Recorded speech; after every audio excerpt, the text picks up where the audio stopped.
Earth is a big place. If you could drive around the entire planet, it would take more than 16 days of non-stop driving at highway speeds. But compared to some of the planets in our solar system, it's pretty small. We often see planets displayed as similar in size, like this, to make details on smaller planets easier to see. In reality, the size of planets compared to each other looks more like this. Even though this shows the sizes of planets accurately, they aren't that close together. Because of the great distances between planets and the planet's relatively small sizes compared to those distances, it's practically impossible to create a visual representation on a screen or the page of a book that realistically represents the sizes of the planets and the distances between them.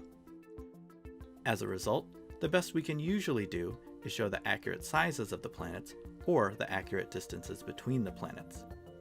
Remember, they aren't really lined up like this.